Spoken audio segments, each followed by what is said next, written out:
Bà số đấy nhận ở phía hay là đã trong một hàng nhận ở phía vì đặc biệt nhận cho một hàng vì ESU một đa một hàng chắc mình sẵn đã viết x bua nổi cùng pearl âm e x bua nổi pearl âm e vì miền bánh hà no display việc bàn này thay vì miền power bàn thòm đà còn tái vì up display á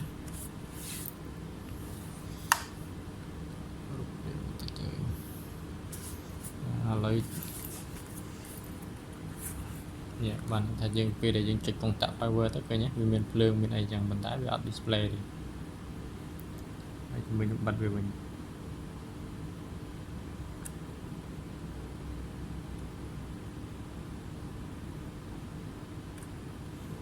lột đây lấy cho mới dân xã đo thì set với xã mới bị đào hồ viên ta mày ra bị tầm tránh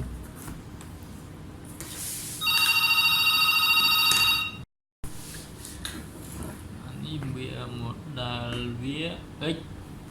bua nổi cùng pearl âm đây là up display đây là dân xã đo thì set với xã mới hồ viên một đà bị tầm tránh đấy nhiều để cột bọt lươn phết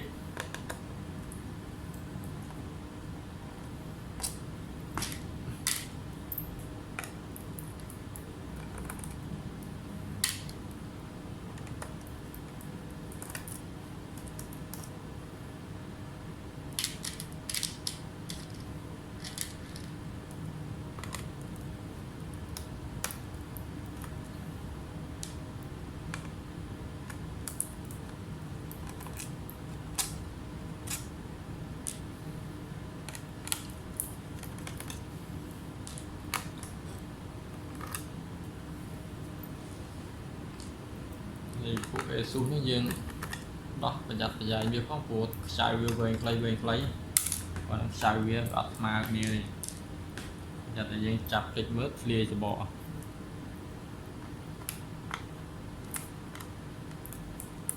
đó chúng đã vì một đồng thế nào về đã về bay thôi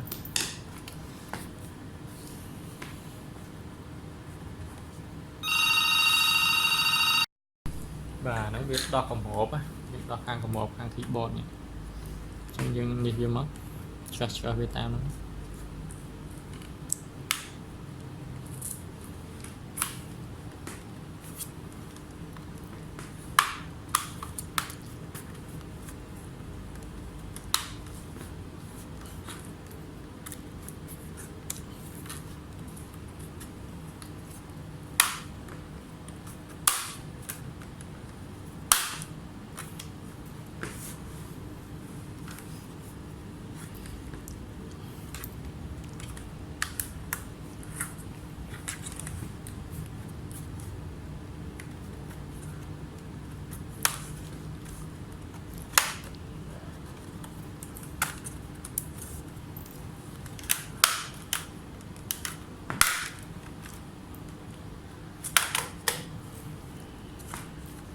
rồi mới dương bà hào bị khang lừa này mà mình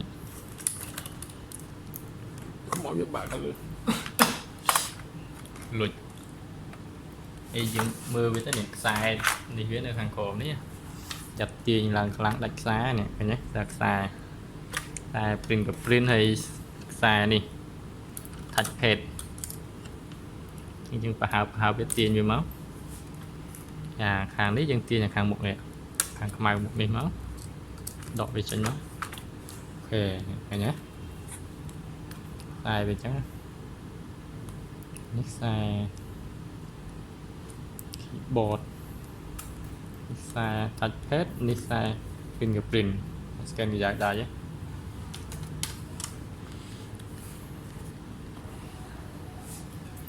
là những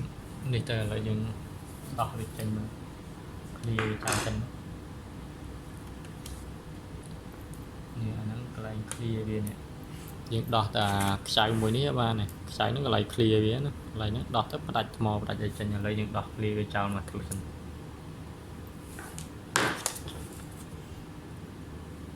เนี่ยเคยเนี่ยไล่เนี่ย lại jumper clear vì lại những đỏ là mỗi ở việc đánh họ tấn đỏ môi chết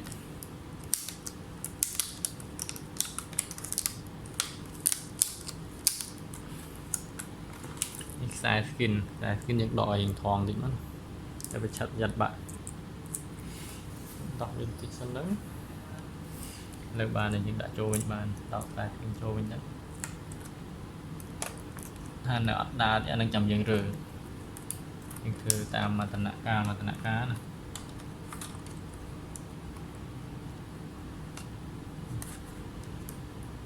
máu nhưng mà đã chăm ở anh nhưng đo ta này của anh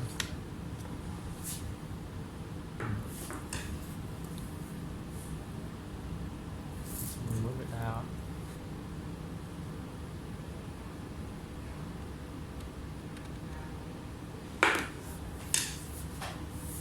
tôi còn một cá nhưng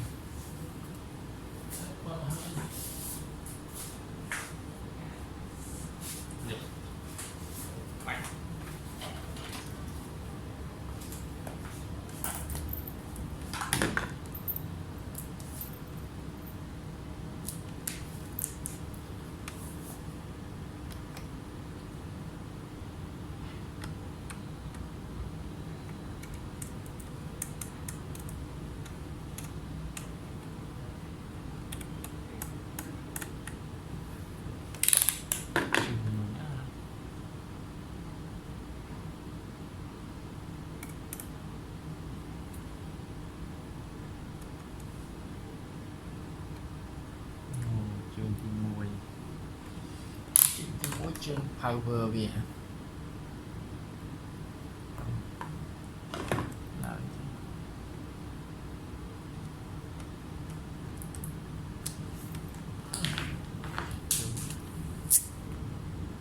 lấy những đặc khí bọt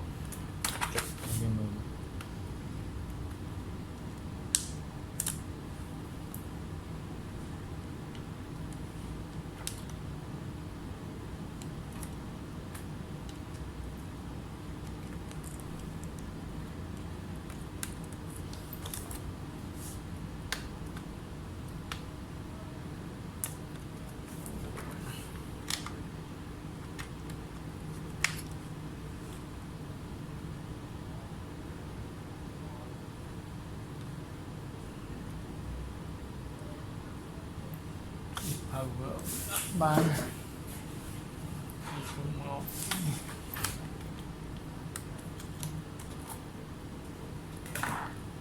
lại tăng cơ về bên sân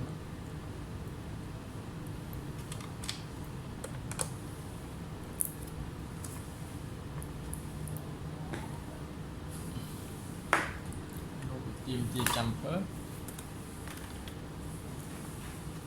rồi nó thì mấy nhưng mà đai đăng nát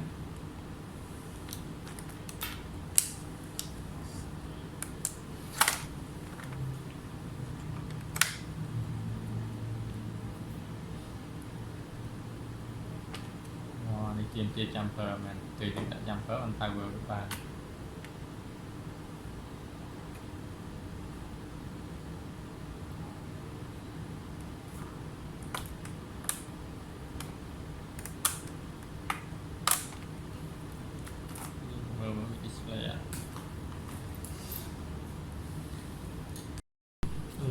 display đấy cho nhưng việc xả rơ với xả mờ mà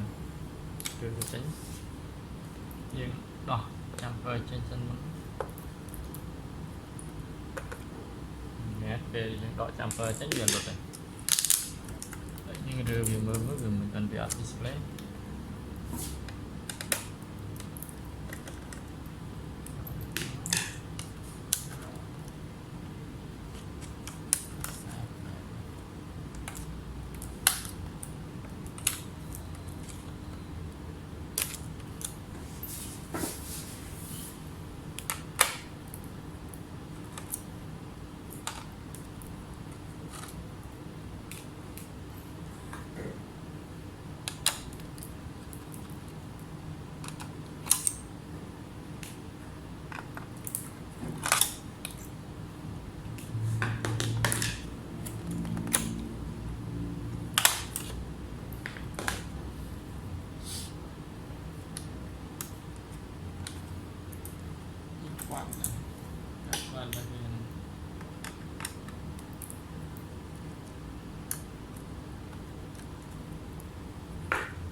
vẽ bóng bọt kìa.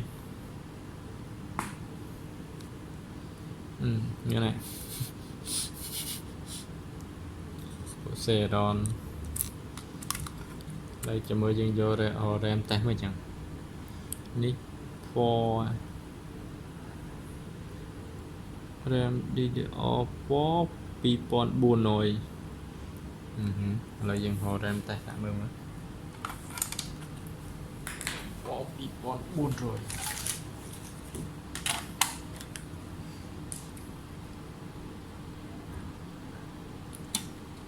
đi ba này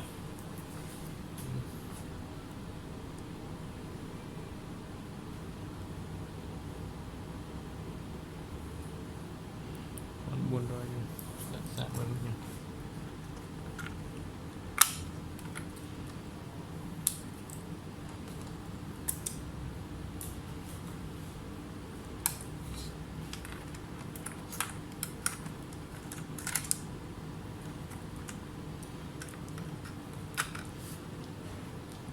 Còn cái thuê chậm phở nhảy cho nó người ta đã chậm phở anh tao vào bàn chân chưa riêng một bạn tại đây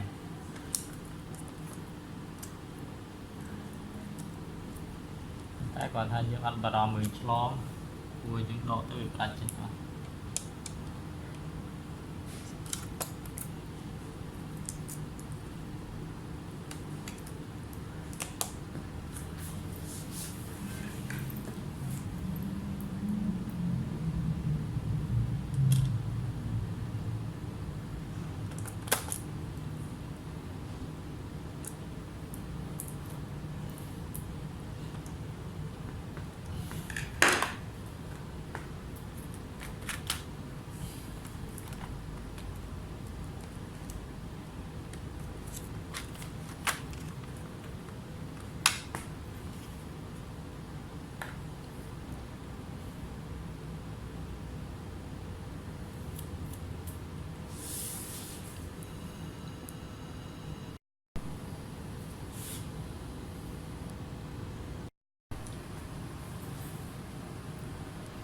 lấy việc đá việc phải chụp ảnh hà rém còn tại dương học toàn vật cắt để lại còn thay dương đọc đồ rem rất cơ việc đá đây cho mơ dương xạ đã rem bị trô bình mơ dương xạ đã rem bị trô bình mới việc đá ok dừng mạch đôi chuồn cá việc dương ní kịp ở tới lưa còn lẹ cho lẹ lang ấy việc ai là luôn chương này của việc học chương nhá và là đây là lời dương xạ đã bình xạ mơ của mà sinh việc mấy việc toàn nghi khâu chứ thì là bật rèn thi nữa bật rèn thi là môn về ai khôi bởi bên trong rèn thi bọt với mình nghĩ khôi chứ nhưng bật về tới bật về tới người chấm bơm mới chẳng đồ đã em như mình mà phải đào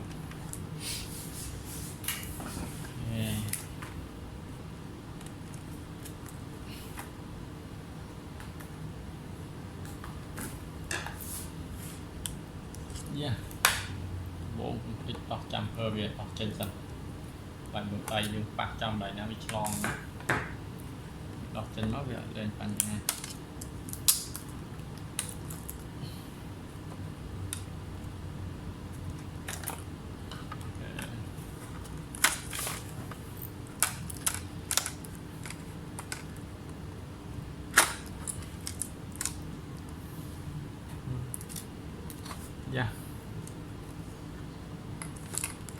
dương do đây những dương clean viên thì đấy đặt van đây van chua viên thì đấy đặt đồ Việt Nam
dương đã rem cha view với nhé nhỉ việc power ban men mình ta bị display trong việc khối rem mà năng mình đã đầu rem mình chẳng khối rem mấy ok trong những đặt đầu rem cái đất của bỏ cái nông rem thì vì mình bánh ha thế đồ mấy cái này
xe đi nước đâu thì chủ giật đặt vào phía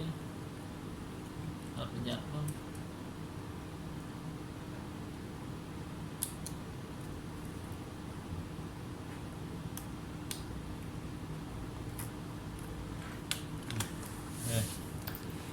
đây chạy người đấy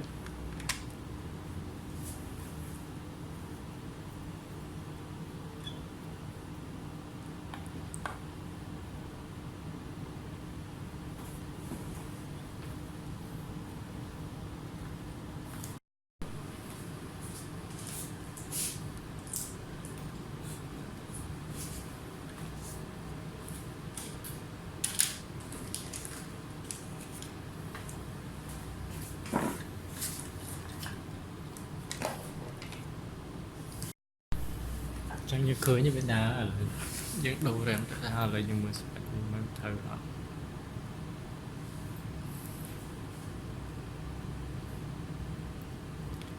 rèm buồn trì